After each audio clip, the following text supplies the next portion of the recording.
Quero orar com vocês aqui rapidamente. Fecha teus olhos aí. Pai, em nome de Jesus, que o teu Espírito Santo, teu Espírito venha sobre nós nessa manhã. Tua graça, Senhor, ela se manifeste, tua graça opere aqui entre nós. Tua vida, Senhor, venha se derramar aqui, Senhor. Nós precisamos da tua palavra, nós precisamos do teu Espírito, nós precisamos da tua unção, da tua vida, da tua graça, Senhor. Em nome de Jesus, que haja, Pai, revelação nos corações, haja iluminar, Senhor, que tudo que foi cantado aqui, ministrado, Senhor, se cumpra aqui na vida dos irmãos. Nós oramos aqui, Pai, em nome do Senhor Jesus. Amém.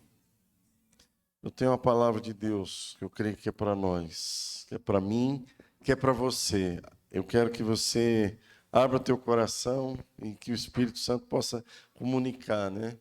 Esses dias eu recebi a visita de um amigo em casa, Adriano, lá de São Bernardo. E ele me falou um negócio. Eu falei, rapaz, achei muito interessante. E eu quero introduzir aqui, baseado naquilo que ele me falou ali, né? O que acontece, irmãos? Esse é o nosso primeiro ajuntamento do ano. Amém? Sim ou não? É a primeira vez que a gente, como igreja, se ajunta. Eu sei que tem uma turma que está meio capenga lá, ficou doente, um monte de coisa, mas amém. Estamos aqui, pela graça do Senhor. Mas eu queria te fazer uma pergunta. Queria te fazer uma pergunta aqui nessa manhã. E eu queria que você pensasse nisso. Faz de conta que nesse começo de ano, você já imaginou Deus chegando para você e falando assim, meu filho, e você percebe claramente que é Ele que está falando com você. Você percebe claramente que é o teu Deus falando com você. E aí Ele diz assim, meu filho, esse ano eu vou mudar as coisas na sua vida para melhor. Como é que você ia ficar? Ia ficar animado ou não? Sim ou não? Imagina ele falando assim, então, presta atenção, esse ano, quer ver, agora vai sair um aleluia, esse ano eu vou tirar você do aperto, esse ano você vai viver aquela folga, você vai ficar com aquela largueza financeira, não vai ficar esticando daqui, esticando dali. Quem que ia ficar animado? Hã? Oxe, quem que ia ficar animado? Esse ano eu vou curar todas as suas enfermidades. Aleluia! Quem que não ia gostar disso? Esse ano eu vou abrir todas as portas que você esperava. Esse ano eu vou fazer a poupança render 30% ao mês. Os teus investimentos vão explodir no fim do ano. Você vai estar ganhando 20 vezes mais do que você aplicou no começo do ano. Ah, tem gente que já está quase pulando da cadeira, meu irmão. Por fim, ele diria assim, ó, esse ano eu vou realizar todos os seus sonhos. Todos os seus sonhos serão realizados. Você já estaria, meu irmão, rapaz, você já não estaria nem dançando, nem pulando, você já estaria voando. É ou não é? Só que aí, depois dele falar tudo isso, ele falaria, só tem um detalhe. Eu vou fazer tudo isso na tua vida. Eu vou te dar tudo isso que eu te falei. Eu garanto para você, e você sabe que quando eu digo, eu faço. Eu vou te dar tudo isso. Só tem um detalhe. Esse ano, eu não vou contigo. Eu não vou estar com você. Eu vou te dar tudo isso, mas eu não vou estar com você. E aí? Eu vou te dar tudo isso, mas eu não vou estar contigo. Como é que fica? Você sabe o que eu tenho uma impressão, irmãos? Eu tenho a impressão que dificilmente alguém assumiria e diria: então tá bom, acho que o que você vai me dar já tá bom. Todas essas promessas, tá legal. Então não preciso de você, só o que você me dá. Eu acho que dificilmente alguém assumiria essa postura, né? Declaradamente falaria isso. Mas eu tenho a impressão de que tem algumas pessoas que declaradamente são cristãos, mas vivem desse jeito. Mas tem uma vida baseada nessas coisas, baseada nessas expectativas. O que vale mais para você? O que vale mais para a minha e para a tua vida? Nós precisamos, irmãos, entender uma coisa, de que o nosso maior valor é o Senhor. O nosso maior valor é o Senhor, é o Espírito dele em nós. Não se distrai, não. Tem criança que está se acostumando lá. Daqui 2 domingos já passa isso tudo. Amém? É ou não é? Tudo se acostuma. Eu tenho para mim, irmãos, que nós precisamos restaurar algumas coisas, ou clamar para que o Senhor restaure algumas coisas em nós, para que o Senhor restaure algumas coisas na nossa vida, né? Nós precisamos de uma ação de Deus. Eu tenho orado por mim, tenho falado assim: Pai, faz alguma coisa dentro de mim, e tem que ser do lado de dentro, porque se o Senhor não fizer alguma coisa em mim, eu não vou conseguir, eu não vou dar conta, eu preciso que o Senhor faça. E Deus, ele é um Deus fiel, ele ouve as nossas orações, ele ouve a nossa oração. Eu quero nessa manhã chamar você para ele. Amém? Quem aqui ficou confrontado com isso? Quem ficou confrontado? Quem aqui tem fé? Não vou dizer que é coragem, não, mas é fé de dizer: Senhor, se o Senhor não me der nada disso, nunca, mas Tu és meu bem maior. Tu és a minha porção. Tu és a minha herança. Tu és o meu cálice. Tu és a vida que eu preciso. Tu és tudo para mim. Tu és tudo para mim. Eu não tenho esperança em nada além da Tua presença. Será que nós vamos precisar perder tudo para chegar à conclusão que Ele é tudo que a gente tem? Você já pensou nisso? Será que alguém talvez vai precisar experimentar perder tudo mesmo, para chegar a uma conclusão de que Ele é a única coisa que a gente tem de valor? Irmãos, eu vou dizer para vocês, tudo passa. Tudo passa. Tudo vai passar. Tudo que nós estamos construindo nessa terra vai passar. Tudo que os homens dão a vida para construir vai passar. As ideias, os pensamentos, as ideologias, tudo isso vai passar. O ministério que a gente tem, como tu disse esses dias atrás, vai passar, vai acabar. Mas a palavra dele é o que permanece eternamente. Eternamente. E esses dias atrás, esses dias não, já há um bom tempo atrás, num dia pela manhã, eu despertei com um livro da Bíblia. Eu despertei com esse livro da Bíblia e eu comecei a ler esse livro. E na primeira leitura, que fazia um bom tempo que eu não li esse livro, a primeira leitura que eu fiz, eu fiquei chocado. É como se Deus, irmãos, colocasse na minha frente assim 2 telas. Uma tela é a descrição do que o livro fala, que aconteceu lá atrás, lá no Antigo Testamento. E a outra tela é o tempo em que nós vivemos. E eu comecei a perceber muitas similaridades. Eu comecei a perceber muitas coisas similares. naquele contexto desse livro e no tempo em que a gente vive.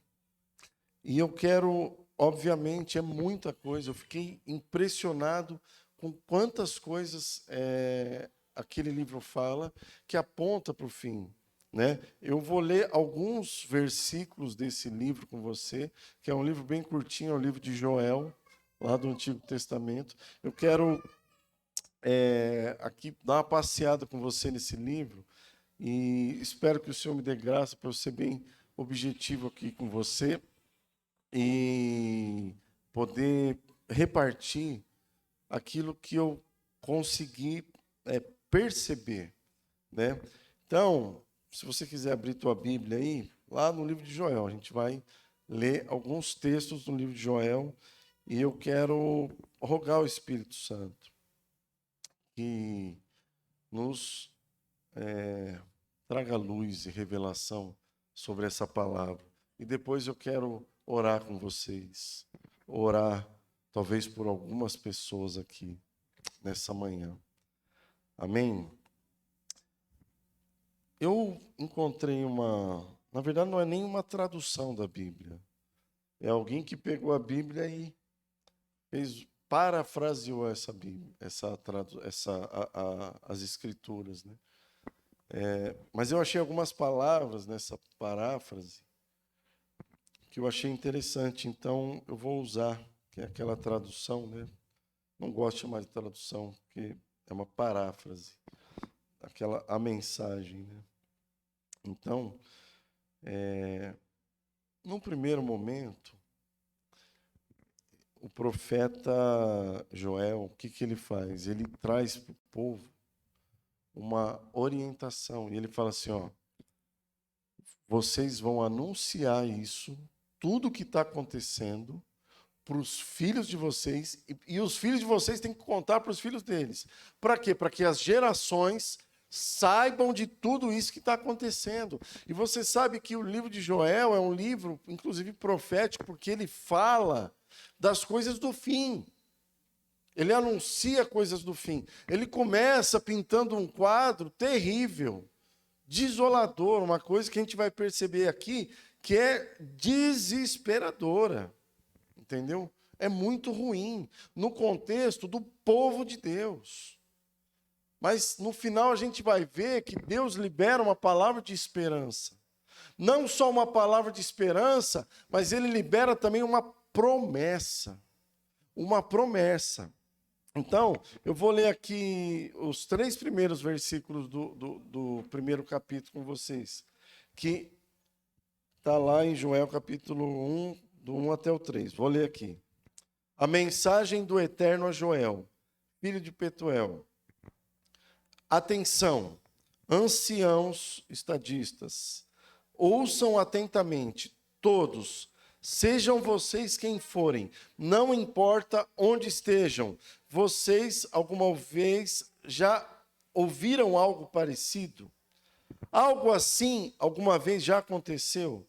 Não se esqueçam de contar aos seus filhos, e seus filhos contem aos filhos deles.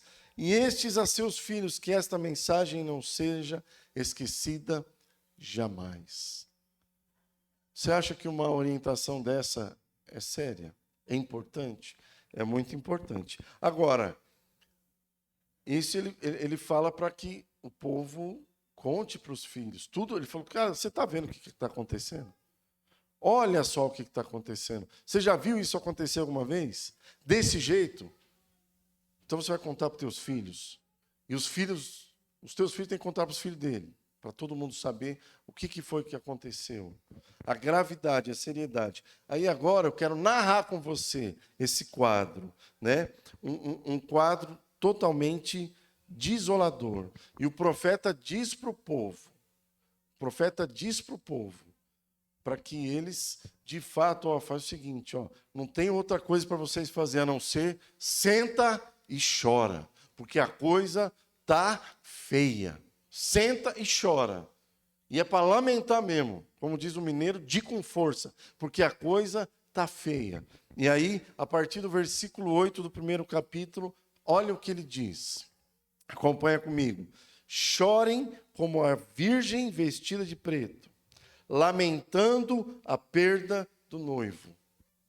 Olha a comparação que ele faz de uma moça que está esperando para casar, já tem o noivo, já está com o casamento marcado, com o aluguel da casa feito, com tudo arrumadinho, e aí o noivo dela morre dias antes de casar. Como é que você acha que essa noiva fica? É desolada, é terrível, é um negócio que não tem, quase que alguém diria, não dá nem, como é que vai ser consolada? Na nossa visão, só o Espírito Santo. E aí ele pega essa figura e fala, ele fala assim, chora desse jeito. Como essa virgem que lamenta a perda do noivo. Aí ele vem trazendo o quadro. Aí ele diz assim, sem cereais ou uvas, o culto cessou no santuário do Eterno. Aí ele vem, ele vai detalhando mais. Os sacerdotes estão perdidos. Os ministros do Eterno não sabem o que fazer. Os campos não produzem mais. Até o solo chora. Os campos de trigo estão sem vida. Os vinhedos secaram e o azeite de oliva se foi. Lavradores, desesperem-se. Cultivadores de uva, torçam as mãos, lamentem a perda do trigo e da cevada. Não há colheitas. Os vinhedos secaram, as figueiras mirraram, as romãzeiras e as palmeiras e as macieiras. Tudo virou lenha. E a alegria secou, definhou no coração do povo. Olha o quadro. É um quadro desolador, de destruição. E naquele contexto era literal. Não era uma figura, não era uma história, uma profecia, não, era literal, era aquilo que estava acontecendo. Irmãos, era um negócio muito sério. Mas eu quero aqui destacar três elementos que ele toca aqui, e ele vai trabalhar o livro em cima desses 3 elementos. Ele fala que o trigo, o azeite e o vinho já não existem mais. Havia um cultivo desses elementos, do trigo, do azeite e do vinho. Eram coisas que, inclusive, possivelmente sustentavam a economia daquele povo, naquele contexto. E aí, olha só a tristeza. E quando eu li essa parte, foi que eu vi a outra cena, que eu percebi o outro quadro da similaridade com o nosso contexto. Talvez não literal, em alguns aspectos a gente pode até ver, mas eu vi uma similaridade com aquilo que a gente vive, de forma espiritual.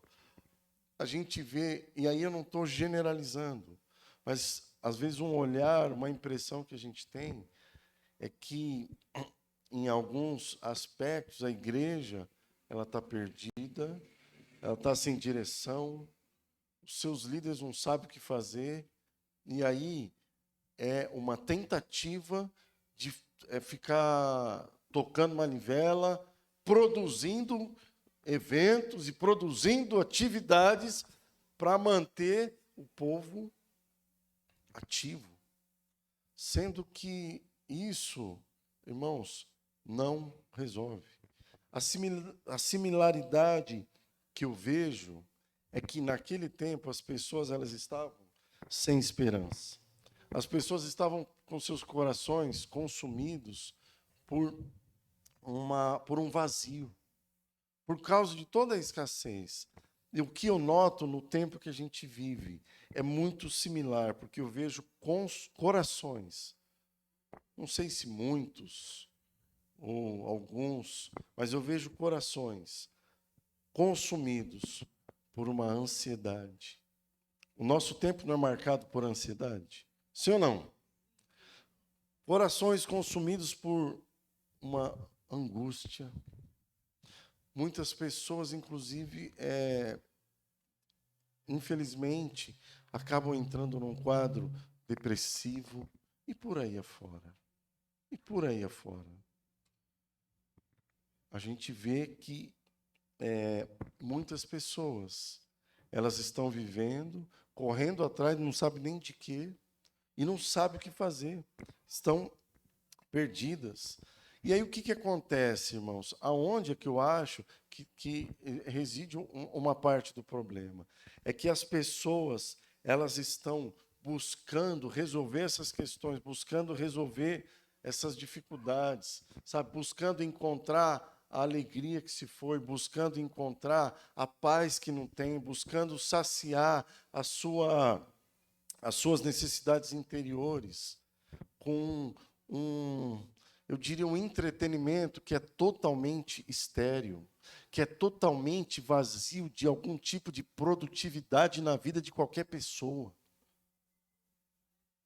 As pessoas estão buscando naquilo que não vai resolver o problema delas. É mais ou menos como você pegar uma terra que está batida, uma terra que se tornou totalmente seca e dura, aqueles torrões de terra, e você querer jogar água nessa terra com a esperança de que a água vai tornar ela mole ou capacitada para receber a semente. Não, mas ela só vai ser molhada, mas não vai penetrar, porque o que precisa é mexer nessa terra. É aquilo que a agricultura chama de quê?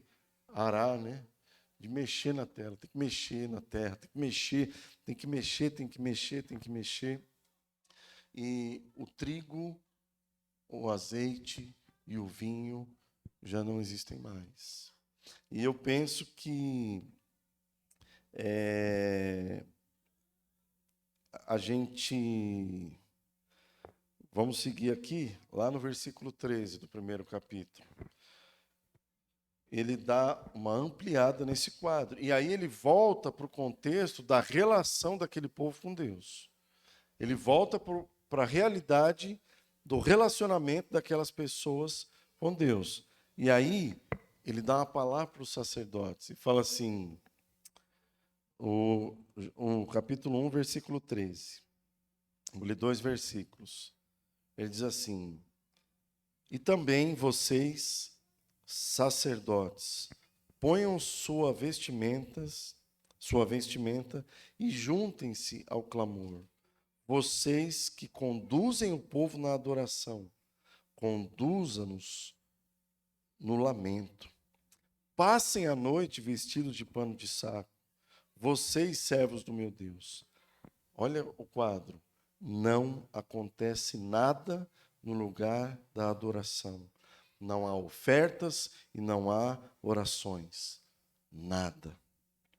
Proclamem um jejum, convoquem um encontro especial, reúnam os líderes, tragam todos do país inteiro, levem-nos ao santuário do Eterno para que orem com fervor ao Eterno. Eu não vou ler o que segue, mas o que segue ali é uma palavra de juízo. Porque se vocês não se arrependerem, se vocês não se humilharem, o que vai acontecer é um juízo sobre o povo. Mas Deus, ele faz aqui um chamado. E algumas coisas me chamaram a atenção. Ele diz que o culto não acontece nada. Diga comigo assim: cessaram as orações. Não há ofertas. Não acontece nada. Cessou a adoração. Olha o quadro, irmãos. Olha o quadro. E você acha que é possível a gente vir para a reunião domingo após, ou quinzenalmente, célula após célula, e a gente viver isso aqui? A tua vida não acontece nada? Cessou a oração, cessou a adoração, cessou a oferta,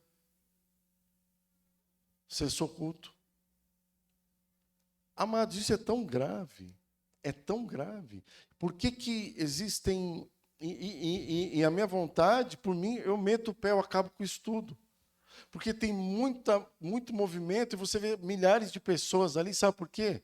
Porque tem muita gente que tem preguiça, como diz o provérbio, de pegar o garfo e pegar a comida e pôr na boca. Então, aí você vê um monte de gente que é consumista, ela gosta de sentar para receber só. Entendeu? Quando, na verdade, eu não sei quem que falou comigo esses dias, não sei se foi o Du, falou, aqui, sabe o que a gente faz? A gente pega para vocês e dá o cardápio. E você que tem que chegar na tua casa e se alimentar. É ou não é? É isso, amado. Não há nada. As expressões de culto, elas estão baseadas em quê?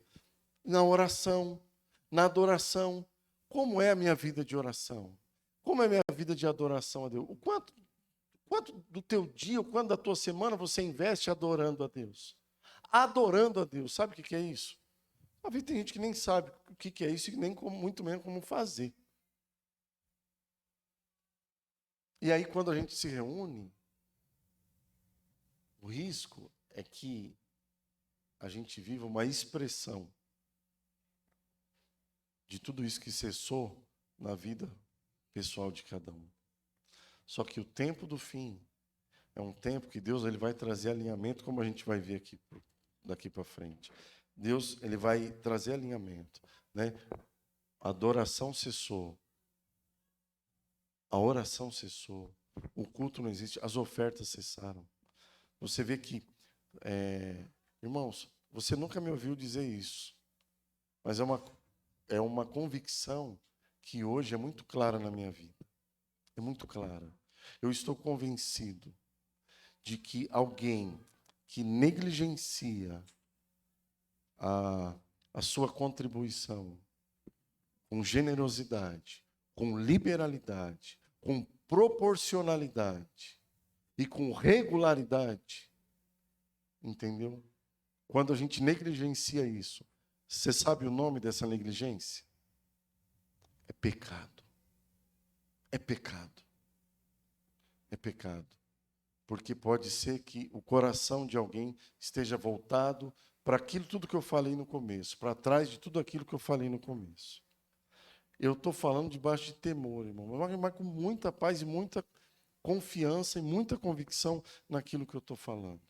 Porque alguém que não é fiel, não é generoso no tempo de possibilidades com as tuas finanças, você acha que no tempo da perseguição vai ser fiel com a vida? Vai ser fiel com a vida? Amado, eu acho difícil. Eu acho difícil. Então, até aqui a gente viu um quadro. E eu vejo algumas similaridades assim, no aspecto espiritual do nosso tempo. Entendeu? Eu vejo muitas pessoas se demovendo com muita facilidade daquilo que é o propósito de Deus, daquilo que é a vontade de Deus. Aí se deixa levar, entendeu? E negocia princípios, negocia compromissos, negocia mandamentos, entendeu? Não vou julgar as causas, mas é uma realidade. E eu penso que nós somos chamados a abrir mão disso daí. Para nós não cabe, não. Eu não quero isso para a minha vida. E você?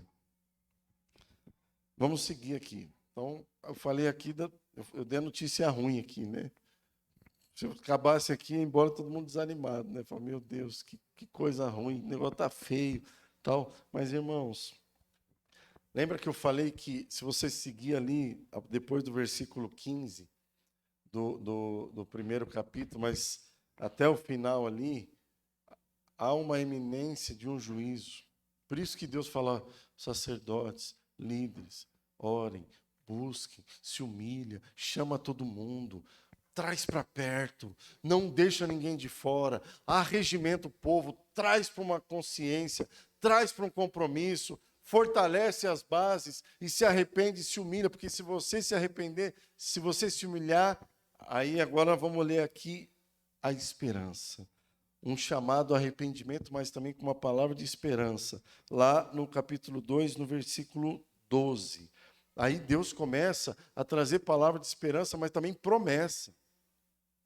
Ele começa a trazer palavra de esperança, mas também promessa. O versículo 12 do capítulo 2 de Joel diz assim: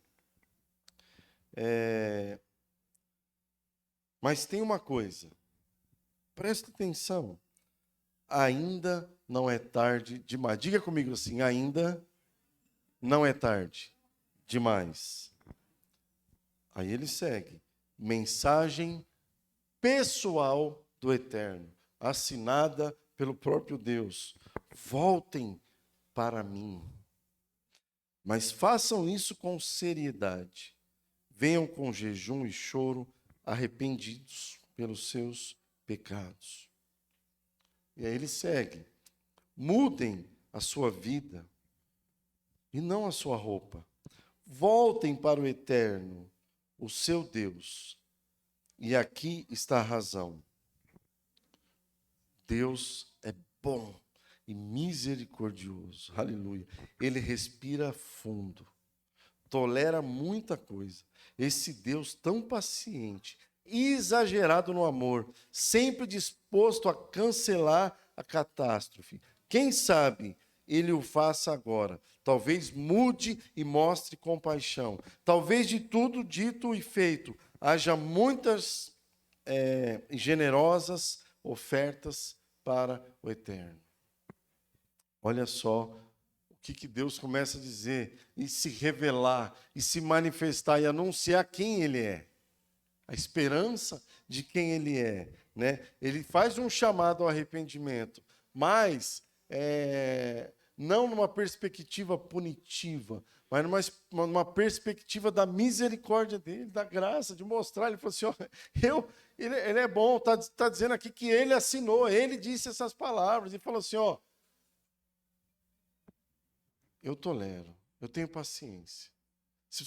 Porque eu estou esperando você se arrepender, você restaurar o lugar de culto no teu coração, restaurar o lugar de adoração na tua vida, restaurar o lugar das orações na tua vida, da comunhão comigo na tua vida, das ofertas, da tua expressão em todos os aspectos da tua vida de culto a mim.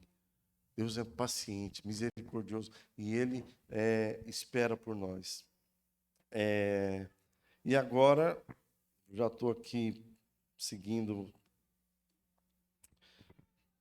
para a promessa de Deus, e aí eu quero ser prático com vocês, fazer com vocês uma leitura daquilo que eu vejo que Deus, através dessa palavra, quer restaurar nas nossas vidas, talvez na sua vida, talvez no nosso meio, talvez na sua família, talvez na minha vida, entendeu? Eu recebo para mim, eu creio que é para mim. Lá no versículo 21, agora do capítulo 2, ele faz uma promessa. O nosso Pai amado, ele começa a fazer promessa, ele começa a dizer, olha, se tudo isso que eu estou falando, esse chamado, vocês atenderem esse chamado, eu vou fazer aqui algo com vocês. E lá no versículo 21, ele vai descrevendo essa promessa. Ele diz assim, ó, não tenha medo, terra. Aí ele já começa, esteja feliz e celebre. O Eterno fez grandes coisas. Não tenham medo, animais selvagens. Os campos e campinas estão brotando. As árvores estão dando fruto outra vez. Uma grande safra que vem das figueiras e das parreiras, filho de Sião, celebrem. Alegrem-se no seu Eterno. Ele está dando a vocês um mestre para ensiná-los a viver corretamente. Como chuva do céu, seu ensino será como uma chuva de palavras a refrescar e nutrir a alma de vocês como antigamente. E haverá comida suficiente para o corpo, celeiros cheios de cereais, tonéis de vinho e barris de azeite de oliva. Amados irmãos, olha essa promessa. Eu quero aqui pedir agora para o Espírito Santo. Olha para mim e entende isso que eu vou te falar. A minha oração e a minha esperança é que o Espírito Santo, ele possa queimar com isso no teu coração. Ele possa queimar com essa promessa no teu coração, porque eu penso que ela é para nós. Ele fala da restauração, diga comigo assim, do trigo. Fala forte, trigo, o azeite e o vinho. O que são essas coisas? O trigo, o azeite, o vinho.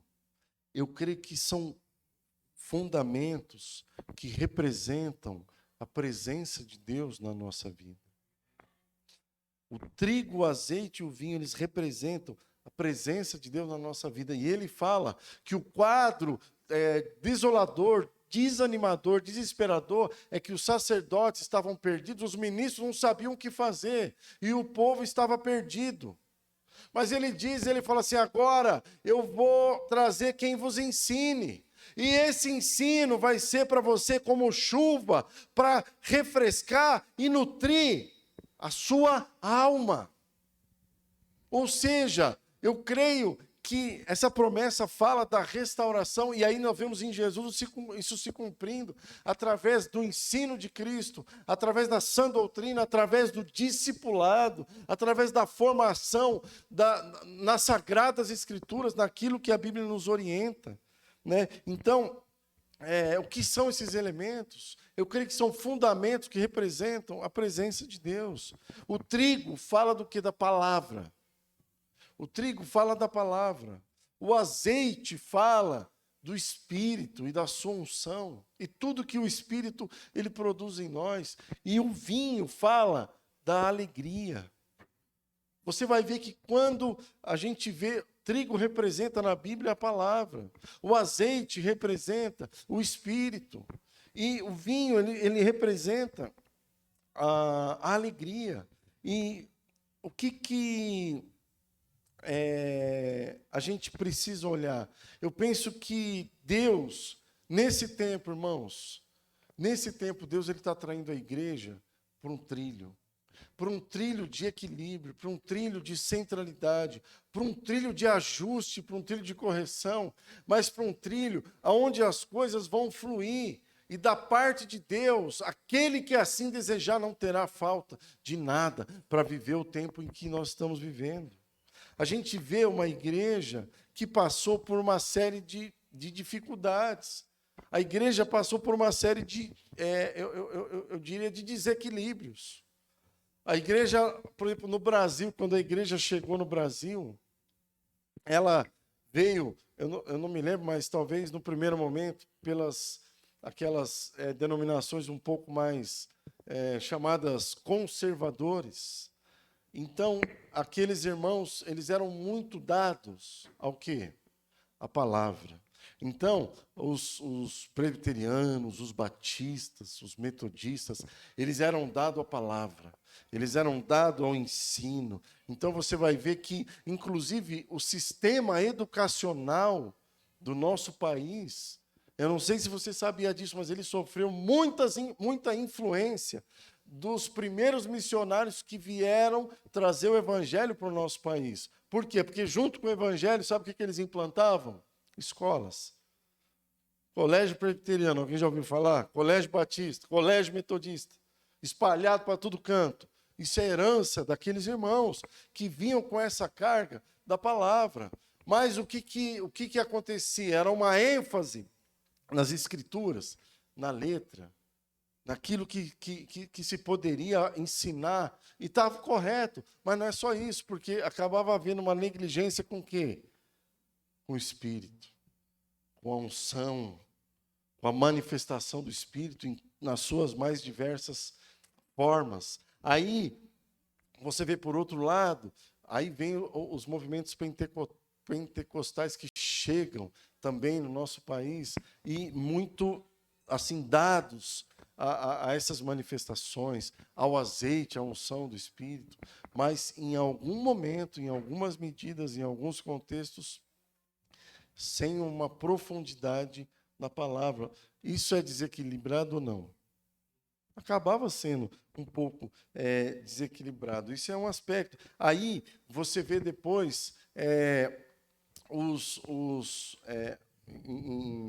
na história da igreja, de forma geral, aqueles que entendiam que o cristianismo ele precisava as pessoas precisavam de fazer um voto de pobreza, entendeu?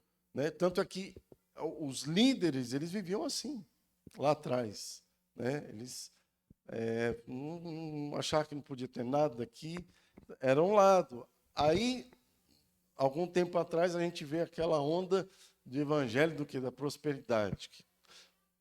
Eu não sei como é que ia ser, cara, porque ninguém mais ia ser funcionário, só ia ter patrão.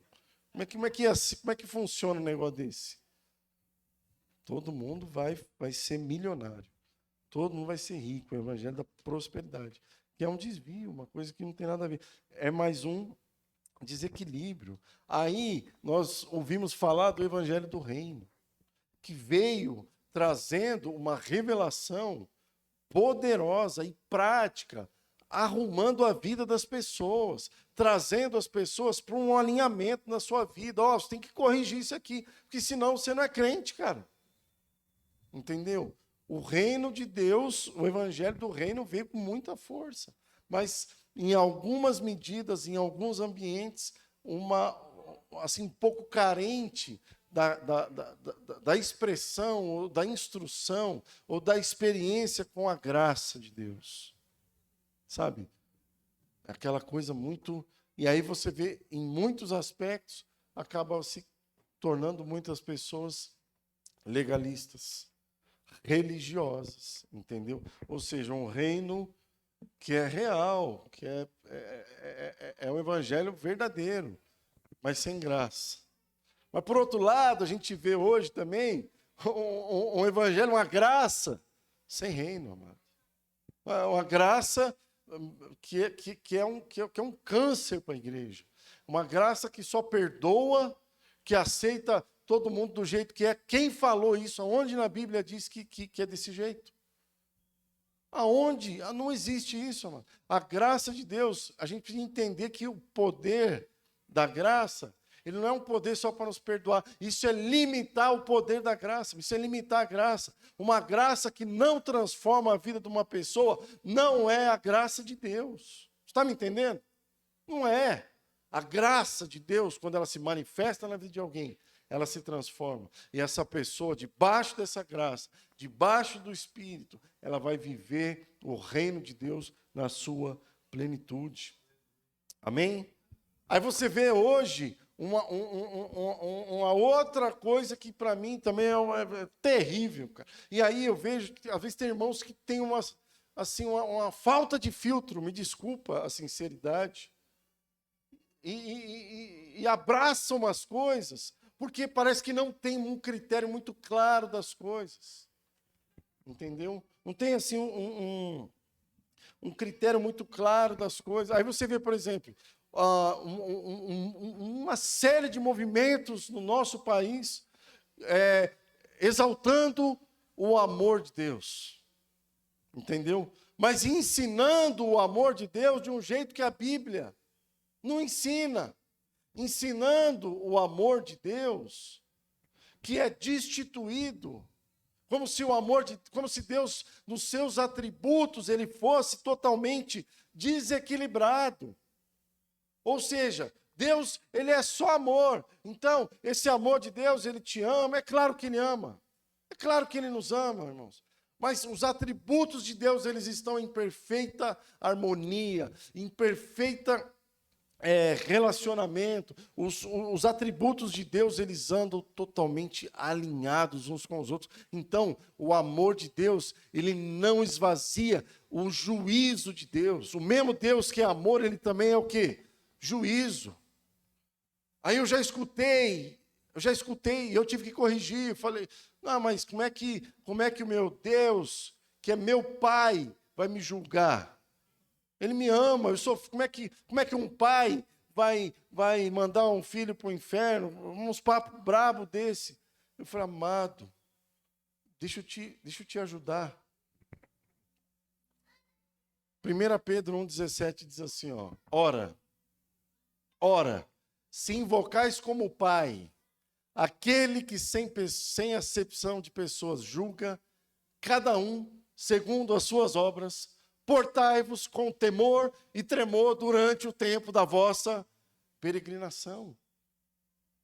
Então, o amor ele não está desequilibrado, ele não está esvaziado do juízo, porque o amor de Deus por nós, eu vou dizer uma coisa para você, parece que é estranho isso, né?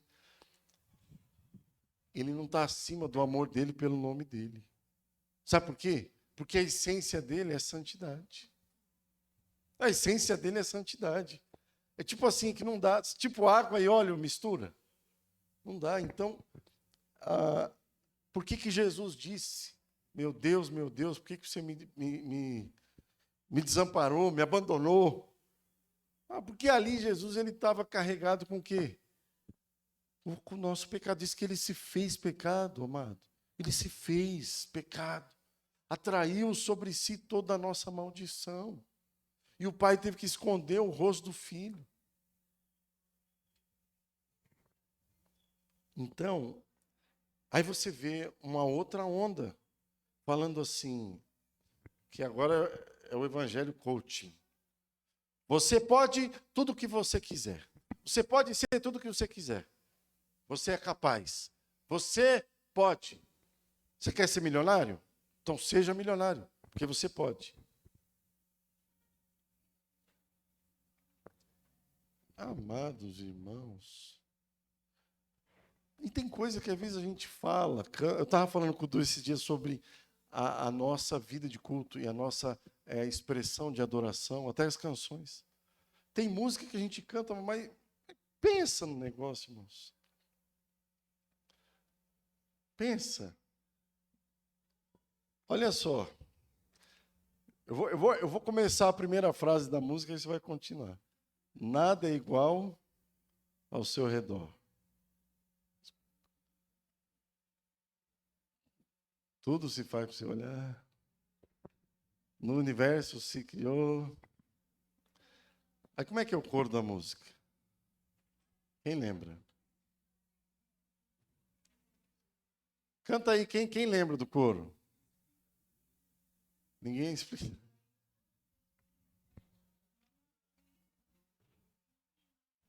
Teologia para explicar, o Big Bang para disfarçar. Você que ficando ninguém explica a Deus. O que a gente está fazendo com a Bíblia, irmãos? O que a gente está fazendo com a Bíblia? Jesus disse que quem vê Ele vê o Pai.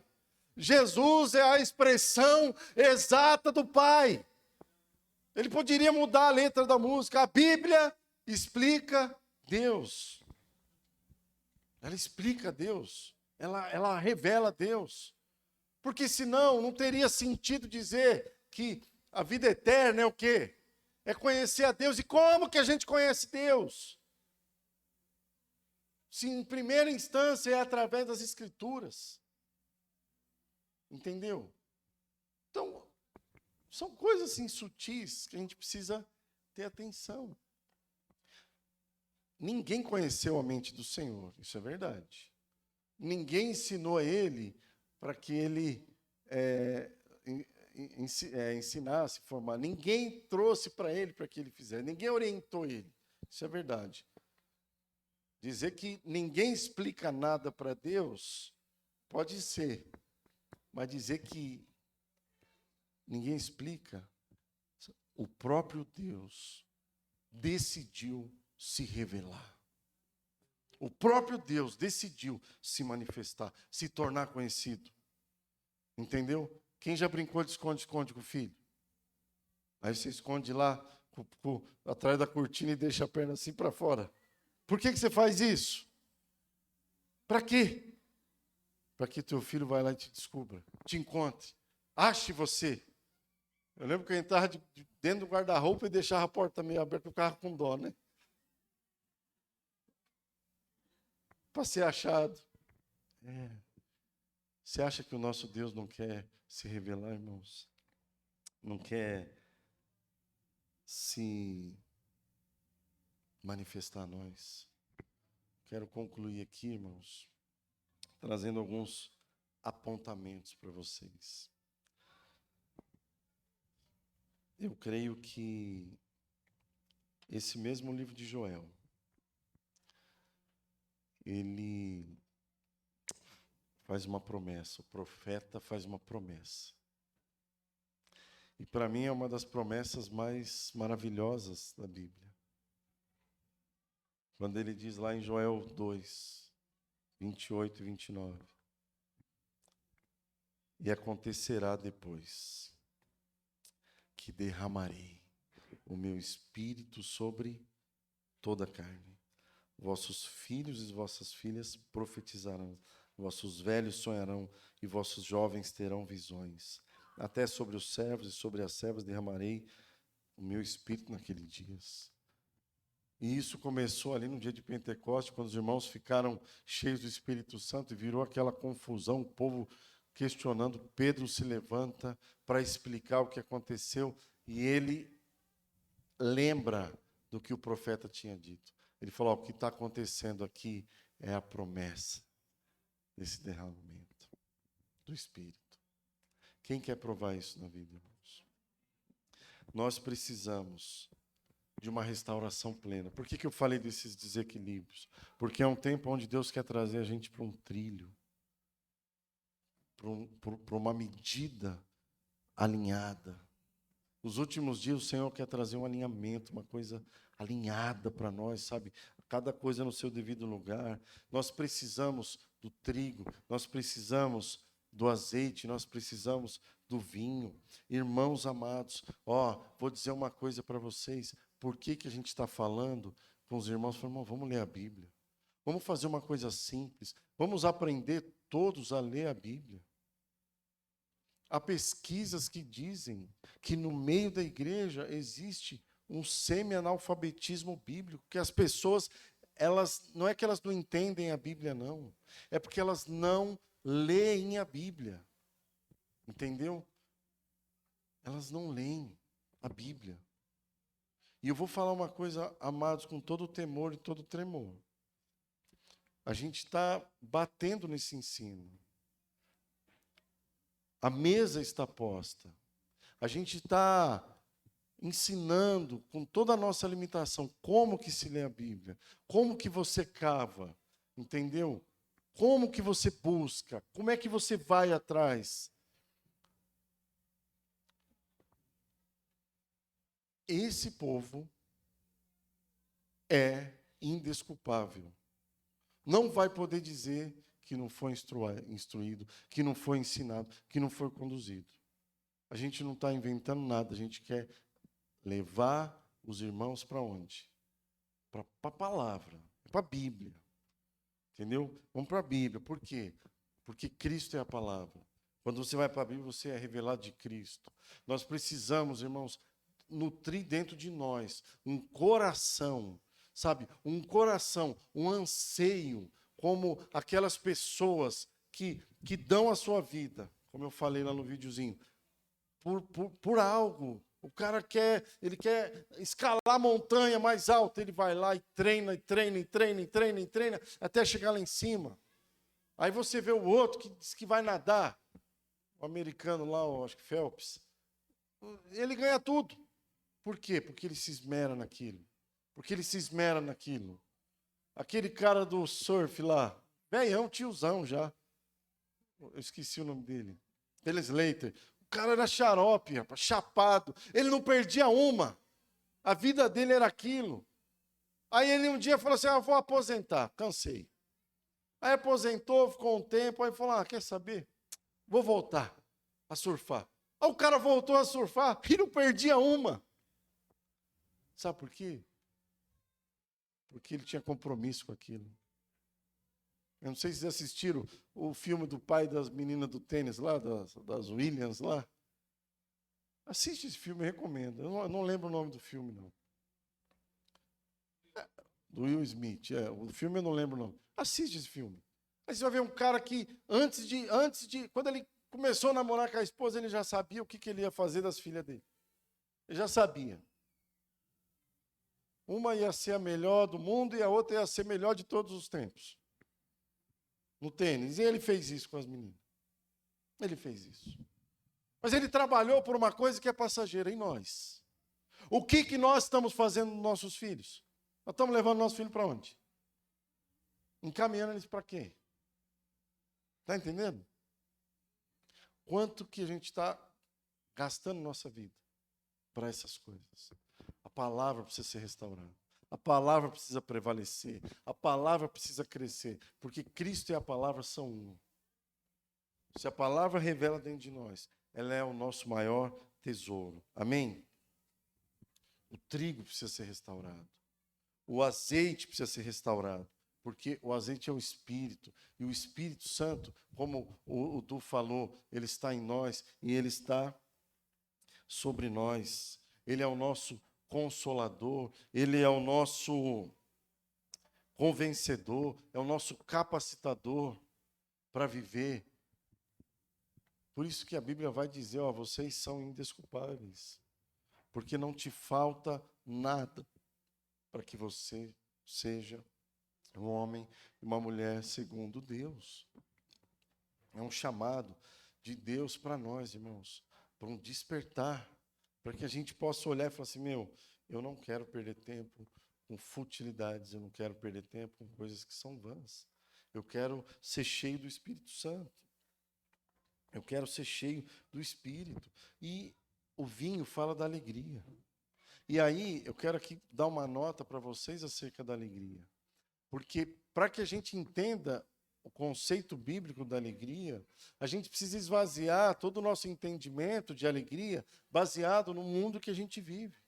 Porque a alegria que a gente entende no mundo que a gente vive, ela está muito relacionada com realizações, com sentimentos, com momentos prazerosos. Mas esses prazeres são coisas que estão relacionadas com a nossa carne. Mas a verdadeira alegria, a verdadeira alegria bíblica, é uma alegria que não é na carne, mas é no espírito. É no espírito, não é na carne não, é no espírito. Aí a gente vê pessoas se perdendo porque elas estão querendo buscar uma alegria que vai trazer contentamento para a sua carne. Mas a alegria que nos preenche é uma alegria no espírito. E o verdadeiro sentido da alegria, o sentido bíblico da alegria, ele não tem a ver com circunstância, com realização, com sentimento, mas ele tem a ver com consciência. A verdadeira alegria, no sentido bíblico, é quando você olha para você e se sente realizado, porque você está totalmente envolvido pela vontade de Deus e a tua vida está alinhada à vontade de Deus. Você está no centro do coração e da vontade de Deus. Isso traz para nós um senso de realização pleno no espírito, de dentro para fora. Quando a gente tem isso, irmãos, ainda que do lado de fora as coisas não deem certo e não aconteçam, a gente está em paz, porque nós estamos cheios de alegria. Jesus, ele fala, permanece em mim, sem mim nada podeis fazer. Aquele que permanece em mim dá muito fruto. Eu sou a videira, meu pai é agricultor, todo aquele que estando em mim der fruto, ele poda para dar mais, aquele que não dá, ele corta para ser lançado fora. Permanece em mim, aquele que permanece na minha palavra, dá muito fruto. E aí Jesus, lá na frente, ele diz assim, ó, essas coisas eu estou dizendo para você, sabe por quê? Eu só estou te falando tudo isso para que a minha alegria esteja em você e a sua alegria seja o quê? Completa. A alegria que ele nos propõe, ela não é parcial, ela não é circunstancial, mas ela é completa. Por isso que a necessidade dessa restauração, nós precisamos ser cheios do Espírito, cheios da palavra e cheios dessa alegria. Sabe? Cheio dessa alegria. Entendeu? É muito importante a gente entender que nós fomos resgatados. Então, nós precisamos entender o conceito de celebração, entendeu? E quando a gente se ajunta, meu Deus do céu, o telhado tinha que voar, entendeu? De tanta alegria que tem dentro dos corações. Aí você vê gente que parece estar num velório. Não, irmãos. Olha, porque ele já fez. Ah, mas está tudo dando errado. Rapaz, isso é coisa de Satanás, isso é coisa do tinhoso. Ah, mas está tudo ruim. Ah, não, mas está tudo dando errado. Não, irmãos, da onde é que saiu isso? É do Satanás, é o Lúcifer. Que chega para Adão e Eva. Nossa, está tudo ruim mesmo, né? Nossa, está tudo errado, que coisa chata, né? Aí tem gente que olha até para a igreja e faz isso. Nossa, está tudo ruim. Está tudo ruim. Está tudo ruim. Nada está dando certo. Aí esse povo está desviado. Está tudo ruim, tudo ruim. Ah, mas isso é antigo, isso vem lá do Lúcifer. Porque a igreja, de fato, ela não vai dar certo, porque ela já deu certo. Ela já deu. O Cordeiro de Deus foi imolado antes da fundação do mundo. Então, o que a gente tem que olhar para o que Deus já disse, se apegar nisso e prosseguir. Amém? Eu lembrei que o Anselmo teve um sonho, eu vou pedir para ele depois fazer um áudio, um vídeo, pôr lá no grupo, lá na igreja. Entendeu? Tem a ver com esse contexto. Nós precisamos ser cheios disso. E eu queria... Ela está pela metade, mas ela está cheia? Essa garrafa não? Não. Mas e se a água tivesse no pontinho verde, ela estaria cheia? Sim ou não? Mas se tivesse passando a régua aqui, estaria cheia? Sim ou não? Estaria cheia. Tem algumas coisas mas que a gente tem que esvaziar nosso entendimento nesse mundo, irmãos. Porque nesse mundo, a garrafa está cheia quando passa a régua. Mas na cabeça de Deus, esse não é o entendimento de ser cheio. Você sabe como é que Deus vê alguém cheio? Quando transborda. Aí sim está cheio. O conceito de ser cheio para Deus não é quando está na tampa. Porque quando está na tampa, é para si mesmo. Mas quando transborda, aí já não tem a ver comigo. Transborda. Transformai-vos pela renovação do vosso entendimento. Transformável, não é eu me transformo, não. Eu transformo a mim. Mas eu transformo o quê? O ambiente onde eu estou. Porque eu estou cheio. E cheio é estar transbordando. O que significa ser cheio da palavra, ser cheio do Espírito, ser cheio dessa alegria? O que significa isso, irmãos? O que isso significa? Como é que eu sei que alguém está cheio do Espírito Santo? O que marca na vida de uma pessoa que essa pessoa é cheia do Espírito Santo? É quando essa pessoa ela está cheia dos dons? É quando essa pessoa está cheia do, dos milagres? É quando ela está cheia das manifestações? Tudo isso também são evidências.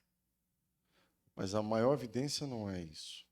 A maior evidência tem a ver com o próprio nome do Espírito de Deus. Como é que é o nome do Espírito de Deus? Espírito Santo. Como é que eu sei que alguém está cheio do Espírito Santo? Através do quê? Santidade. E quando você está cheio da palavra, do azeite e do vinho, isso vai ser manifesto através de uma vida de quê? De santidade. E vou dizer para vocês aqui, para a gente orar. Tudo, presta atenção nisso, amado. Tudo o que puder ser abalado, vai ser abalado. Tudo. Tudo que puder ser abalado, será abalado. Para que permaneça apenas as coisas que são inabaláveis. Jesus disse que nos últimos dias, muitas coisas difíceis e ruins aconteceriam. E já acontecem. Inclusive, o amor de quase todos se esfriando. Não é de muitos, é o amor de quase todos se esfriando. O que é o amor de quase todos se esfriando? A gente poderia falar várias expressões. Mas o problema desse esfriamento, na minha visão, é uma superficialidade. E se tratando daquilo que diz respeito a Deus, seu reino, seu propósito e sua vontade.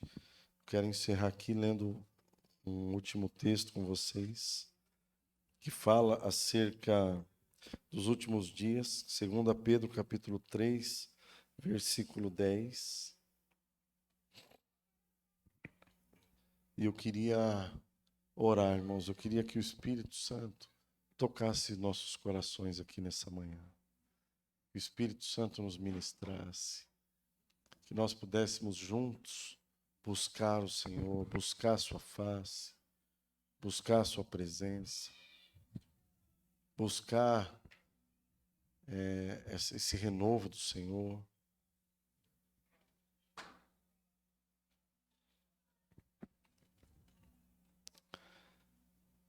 Segunda Pedro, capítulo 3, versículo 10. Vou ler aqui alguns versículos.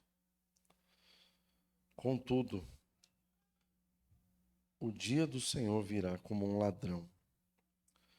Os céus desaparecerão com terrível estrondo, e até os elementos serão consumidos pelo fogo. E a terra e tudo que nela há serão expostos.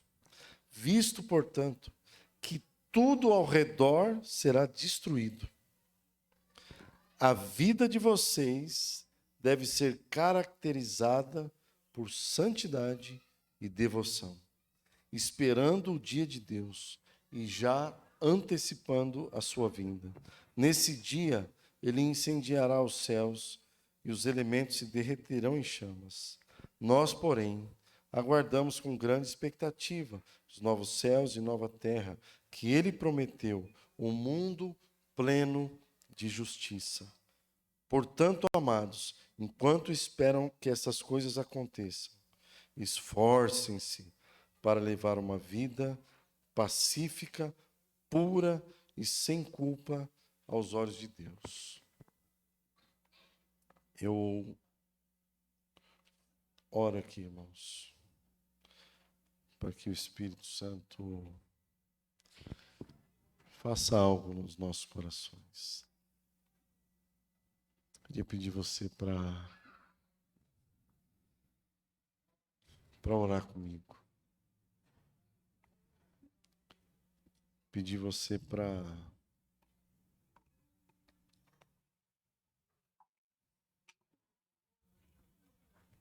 sujeitar teu coração a Deus.